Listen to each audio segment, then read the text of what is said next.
Good morning. I wanted to take a minute just to tell you about one other change that happened recently in the mortgage market, or actually one that's being considered to be passed right now.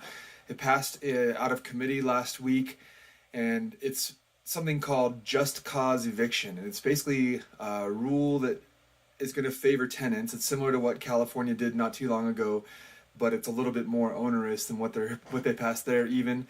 And basically what it is now if you are a landlord and you have a tenant, if you want to evict them, you will need to have just cause. So they describe that as just cause is if your tenant has repeatedly not paid rent, commits a substantial lease violation, refuses to allow the landlord to enter the property within a 48-hour notice period, or refuses to sign a new lease that's substantially similar to the old one.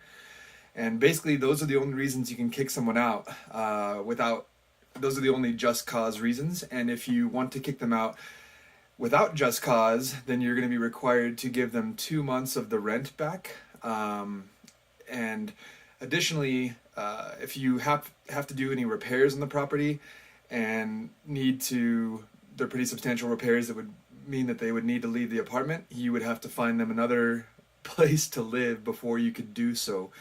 I think this is, again, pretty fraught. The Colorado Association of Realtors is pushing back hard on this right now. It hasn't passed in Colorado legislation yet, but it did pass out of committee, as I mentioned. And if it does pass in its current form, I think it's going to be not a very good fix. I understand where it's coming from.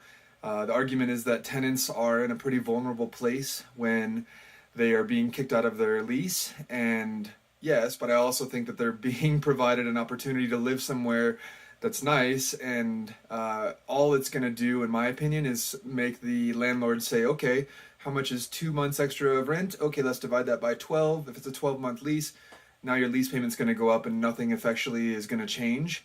So I think it's problematic, but I'd love to hear what your thoughts are. What do you think?